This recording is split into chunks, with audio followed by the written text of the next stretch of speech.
Hello hello guys, welcome back to your channel. I am your reasoning mentor. I hope आप सभी लोग अच्छे होंगे एंड अच्छे से अपकमिंग प्री एंड मेंस के लिए प्रिपेयर कर रहे होंगे। ठीक है, तो 11th जान को मेरा एग्जाम हुआ था फर्स्ट शिफ्ट में। ठीक है, तो मुझे थोड़ा टाइम लगा ये वीडियो अपलोड करने में क्योंकि मैं घर पे नहीं था। ठीक है, सो डायरेक्ट चलते हैं 11 जनवरी की फर्स्ट शिफ्ट कैसे था, एनालिसिस उसके बारे में, और एक्सपेक्टेड कट ऑफ का भी वीडियो में लेके आऊंगा कि क्या हो सकते हैं एक्सपेक्टेड कट ऑफ। एंड जो हमारी एसबीआई क्लर्क में मेंस की प्लेलिस्ट है या फिर जो मेंस की हमारे मॉक्स है वो भी मैं जल्दी लेके आऊंगा आपके लिए। ठीक है, तो मोस्टली हम संडे संडे या फिर मंडे से स्टार्ट कर देंगे। ठीक है, तो देखिए एसबीआई फर्स्ट शिफ्ट में हुआ ये था कि इसमें हुआ था कि ये लास्ट एग्जाम है, और मैंने थोड़ा इसमें खुद से प्रेशर ले लिया था कि ये मेरा लास्ट एग्जाम है और लास्ट 2 ईयर से मैं ये एग्जाम दे रहा हूँ। ठीक है, फर्स्ट टाइम मेरा 25 मार्क्स से रहता था, लास्ट साल भी मेरा ये मेंस एग्जाम 10 मार्क्स से रह गया था, और इस बार मैंने महाराष्ट्र से फॉर्म भरा है तो मुझे थोड़ा डर लग रहा था कि मुझे प्री तो 100% क्लियर करना है, हर हाल में क्लियर करना है। तो हुआ ये था कि मैंने इसको थोड़ा क्वांट में ना ज्यादा ही मेरा कुछ ये हो गया था। ठीक है, तो सबसे पहले बात करते हैं क्या क्या हुआ और फिर बाद में बात करेंगे। ठीक है, तो इंग्लिश सबसे पहले इंग्लिश खुला, देन क्वांट और देन रीजनिंग। ठीक है, तो इंग्लिश में देखिए, इंग्लिश में फ्रेज रिप्लेसमेंट के क्वेश्चंस थे। ठीक है, ज्यादा कुछ हार्ड नहीं थे, नॉर्मल लेवल के थे। अगर आपने मॉक्स दिए होंगे तो उसी के लेवल के आसपास थे। ठीक है, एरर फाइंड डिटेक्शन थे, इसमें हमें करेक्ट वन फाइंड करना था। करेक्ट वन वाला जो था वो फाइंड करना था। 5 सेंटेंस थे, 5 सेंटेंस नहीं थे, 4 ही सेंटेंस थे। कहीं कहीं पे 5 था, एक या दो इसमें 5 थे शायद, और बाकी इसमें 4 इसमें करेक्ट सेंटेंस थे। ठीक है, और बाकी में ऑल करेक्ट ऐसा भी था। ठीक है, पैराजंबल था 5 क्वेश्चंस का। इसमें मुझे एक्यूरेसी नहीं आती थी, इसलिए मैंने इसका बस फर्स्ट एंड लास्ट वाला ही जो फिफ्थ वाला ही है वही मैंने इसको ये किया। ठीक है, तो ये जो है ये मार्क्स के लिए है या फिर इसके क्वेश्चन है। ठीक है, ये याद रखना। ठीक है, तो जो देन आरसी आता, आरसी किस पे था? रिसर्च था, एक्सरसाइज बेस्ड एक रिसर्च था। एक्सरसाइज के ऊपर रिसर्च था कि ये लोग इतना ये हो सकते हैं, वैसा वाला था। इसमें जो एक वर्ड था उसका वैल्यू था, वैल्यू का जो सिनोनिम्स हमें या फिर क्लोज वर्ड हमें ढूंढना था, और 4 फिलर्स थे। ओवरऑल इंग्लिश का लेवल बहुत इजी था। ठीक है, मैंने 3 एरर डिटेक्शन और 3 ये क्वेश्चन छोड़े हमारे कौन से पैराजंबल के, जो बीच के मुझे एग्जैक्ट समझ नहीं आ रहा था कि होगा नहीं होगा। मुझे लग रहा था कि ये निगेटिव जा सकता है, इसलिए मैंने वहां पे अटेम्प्ट नहीं किया। बाकी मैंने अटेम्प्ट किया, तो मेरे 24 आउट ऑफ 30 इंग्लिश में हुए। ठीक है, देन बात करते हैं क्वांट की। तो हुआ यहाँ पे ये कि क्वांट में मैं थोड़ा डर गया था क्योंकि क्वांट मेरा थोड़ा वीक है, और जैसे मैंने खोला तो वैसे ही मुझे पहले डीआई दिखा। ठीक है, जो लाइन ग्राफ वाला जो डीआई था उसमें था, उसमें वैल्यूज जो थी डायरेक्ट ही दी थी, जैसे 540 720 ऐसे ही वैल्यूज थी डायरेक्ट। बट उसमें हुआ क्या कि जो 3 क्वेश्चंस थे वो इजी लेवल पे थे। ठीक है, बहुत ही इजी थे, मतलब आप अगर परसेंटेज बेस्ड, रेशियो बेस्ड, आप इसको वर्बली भी कभी कभी कर सकते हो। बट 2 क्वेश्चंस थे वो जो 4 लाइन के थे, 4 लाइन के 2 क्वेश्चंस थे। और यही हुआ कि मैंने मैंने ईगो पे ले लिया कि नहीं, नॉर्मल सही लाइन ग्राफ है तो इसको तो मैं इजीली सॉल्व कर लूंगा। तो यहाँ पे जो 2 क्वेश्चंस थे उसमें मैं फंस गया था, और यहाँ पे मेरे 2 मिनट वेस्ट हो गए थे, लिटरली 2 मिनट, हर एक क्वेश्चन के लिए एक क्वेश्चन के लिए 1 मिनट होते। और ये 3 क्वेश्चन हार्डली मैंने 2 मिनट के अंदर ही बना लिए थे, ज्यादा नहीं होता। आई थिंक 18 मिनट समथिंग कुछ तो चल रहे थे, तभी मेरे 3 क्वेश्चन हो गए थे। बट ये फोर्थ और फिफ्थ वाला जो क्वेश्चन था मेरे इसमें, वो डीआई का, वो बहुत लेंथी था और यहाँ पे मैं फंस गया। फिर उसके बाद मैंने देखा कि टाइमर पे, तो डायरेक्ट 16 मिनट पे टाइमर आ गया था।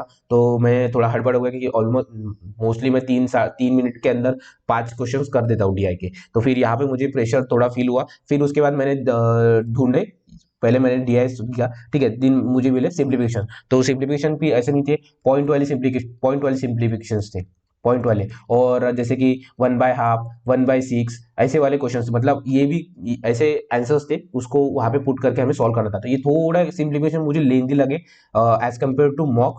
ठीक है, और ओवरऑल अगर बात करेंगे शिफ्ट की, तो इंग्लिश मुझे इजी लगा, क्वांट मॉडरेट लगा, और जैसे कि रीजनिंग तो मुझे इजी लगा क्योंकि ये मेरा स्ट्रॉन्ग पॉइंट है। तो ठीक है, सिंप्लीफिकेशन 15 थे, 15 में से 10 ठीक थे, और जो 5 थे वो थोड़े कैलकुलेटिव थे।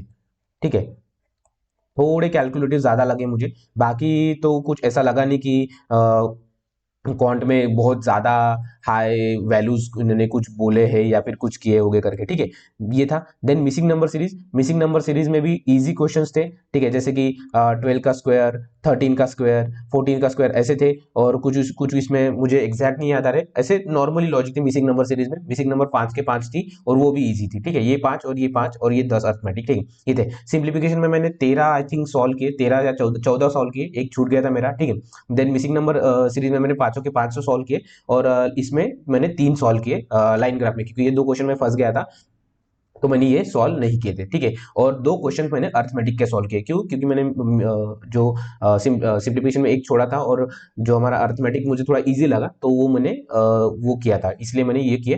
तो टोटल मेरे जो है क्वांट में भी 24 अटेम्प्ट हुए। ये मुझे थोड़ा डर लग रहा था क्वांट में, क्योंकि ऑली बोर्ड के मॉक में, प्रैक्टिस मॉक में मैं 30 करता था, 30 के आसपास करता था और मेरा 27 28 स्कोर आता था। तो यहाँ पे 3 4 6 अटेम्प्ट मेरे कम हुए, तो यहाँ पे मुझे थोड़ा सा डर लग रहा था, ठीक है। देन बट जैसे ये क्वांट खत्म हुआ मैं रीजनिंग की तरफ आया, बट रीजनिंग में मुझे ऐसा कुछ लगा नहीं कि देखिए, क्योंकि सबसे पहले मुझे चाइनीज कोडिंग मिली, देन सिलॉग्स मिले, ठीक है। ये वर्ड बेस्ड था, जो कि वर्ड बेस्ड वाले 2 क्वेश्चन थे, एक वोयाजर था और एक जो वोवेल्स प्लस कंसोनेंट वाला करना था, कंसोनेंट -1 करना था, वोवेल्स प्लस करना था। देन इसमें देखना था कि रिपीट कौन सा वर्ड हो रहा है, तो ठीक है, तो ये देखना था। देन अल्फाबेटिक सीरीज थी 5 क्वेश्चंस की, बहुत ही इजी थी, ठीक है। देखिए मैंने ना इसमें 35 आउट ऑफ 35 किए, बट मैंने कितने मिनट्स में किए? ये सिर्फ 16 मिनट में किए। 16 मिनट 32 सेकंड्स हो गए थे जब तब मैंने पेन रख दिया था, मतलब पूरे 35 आउट ऑफ 35 क्वेश्चंस सॉल्व करके मैंने पेन रख दिया था, ठीक है। बाद में मैं फिर एक्स्ट्रा चेक कर रहा था, मैं पजल्स भी क्रॉस वेरीफाई कर रहा था कि बराबर बनाए नहीं बनाए, कंडीशंस बराबर फुलफिल हुई नहीं है, ठीक है। देन ब्लड रिलेशन थी, इजी था, बट कुछ लोग बोल रहे थे कि ब्लड रिलेशन उन्होंने कुछ उनका कुछ जमा नहीं, क्योंकि उन्होंने कुछ बोला था ओनली सन है, ठीक है, उनको नो सिबलिंग है, ठीक है। तो उनमें कैसा होता था ना, जे और एक्स यहाँ पे आता था, एक लड़की यहाँ पे आती थी, ठीक है, और उनकी लड़की आती थी, ऐसा नहीं सॉरी ये था। देन इसकी शादी इससे होती थी, ये नहीं था, ये यहाँ पे था, ये 2 हस्बैंड वाइफ थे और इनको कोई एक ही संतान था और इसका कुछ तो ये था। और फिर यहाँ पे जो आया था ये इसकी आंट थी, या फिर इफ वाले भी क्वेश्चंस थे, ठीक है, डायरेक्शन से इसमें अभी मुझे एग्जैक्ट याद नहीं है, बट ऐसा कुछ तो बन रहा था, ठीक है। ब्लड रिलेशन इजी था, ब्लड रिलेशन, बट इसमें बोल रहा था कि अगर ये इसकी नीचे है तो इसके आंट कौन होगी, ए, या फिर उसका कुछ तो आंसर था, ठीक है। देन डायरेक्शन सेंस भी इजी था, ज्यादा कुछ नहीं था, डायरेक्ट जो ऐसे ऐसे कुछ तो बन रहा था, ठीक है, डायरेक्ट उसमें एकदम कुछ हार्ड नहीं बन रहा, ठीक है। देन पजल्स में बात करेंगे, 3 ही पजल्स थे और ज्यादा कुछ हाई लेवल की पजल्स नहीं, मैंने तो हर पजल 2 मिनट के अंदर 2 मिनट के आसपास ही बना ली, ठीक है। सर्कुलर वाली 8 पर्सन वाली थी जो कि बहुत ईजी थी। डे बेस वाली ये थोड़ी ट्रिकी लग सकती है, क्योंकि एम की वैल्यू एम, फिर उसके बाद ऐसा कुछ तो उन्होंने थोड़ा ज्यादा घुमा लिया था, 1 और 24 को है, एम तो थर्ड एम ऑड डेट में जाता है, फिर एम और एन में 2 लोग जाते हैं, ठीक है, ऐसा कुछ उन्होंने बोला था, ठीक है। तो ये थोड़ी ट्रिकी लग सकती है आप लोगों को, बट नहीं। और ये स्टैक बेस में भी मैं थोड़ा इसमें फंबल हो गया था, क्योंकि एक एल या फिर जी या फिर ए या फिर जी में इमीडिएटली नीचे था, आई या फिर जी इमीडिएटली बिलो था, मैंने उसको इमीडिएटली ऊपर लिया था, तो उस वजह से ना मेरा फर्स्ट केस में बना ही नहीं, फर्स्ट ट्राई में।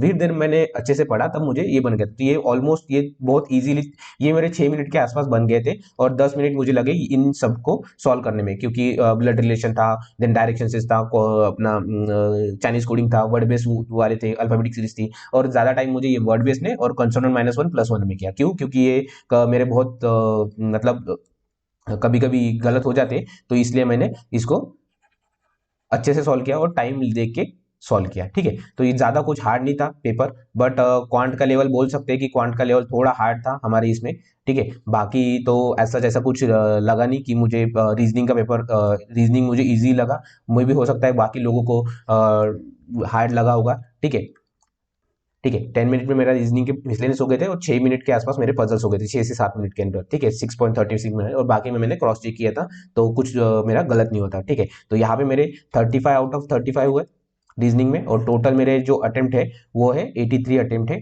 ठीक है, आउट ऑफ 100। ये 90 तक हो सकते थे, 90 में भी हो सकते थे, क्योंकि मेरे हॉलीवुड के मॉक में 90 के आसपास जाते थे, और जो क्वांट में मेरा जो है, और इंग्लिश में मैं थोड़े एक दो का अटेम्प्ट कम हुए। इंग्लिश में मैंने खुद से रिस्क नहीं लिया, क्योंकि जो एरर डिटेक्शन थे वहां पे मैंने 3 क्वेश्चन छोड़े, क्योंकि वो एग्जैक्ट नहीं पता चल रहे थे कि दोनों ऑल करेक्ट है या फिर दो मुझे में हर 2 ऑप्शन में मुझे कंफ्यूजन था, इसलिए मैंने वो 3 क्वेश्चन छोड़ दिए, और पैराजम्बल में मैंने रिस्क नहीं लिया। एंड मैं सबसे ज्यादा डिमोटिवेट हूँ खुद से कि मैंने क्वांट में सिर्फ 24 किए, जहाँ की मैं मॉक में 30 कर सकता था। तो यहाँ पे हुआ कि सिंप्लीफिकेशन में मैं थोड़ा फंस गया, देन ये लाइन ग्राफ में भी फंस गया था, तो ये था मेरा अटेम्प्ट, ठीक है। अभी बात करेंगे कि पेपर तो नॉर्मल था, इसका एक्सपेक्टेड कट ऑफ क्या रह सकता है, इसके लिए मैं एक वीडियो लेके आऊंगा, थोड़ा एनालिसिस करना पड़ेगा कि हर एग्जाम में क्या क्या आया था क्या नहीं आया था, तो इसके लिए मैं बाद में थोड़े दिनों, 1-2 दिनों के बाद पूरी शिफ्ट का एनालिसिस या फिर दोस्त मेरे भी जो लोग दोस्त है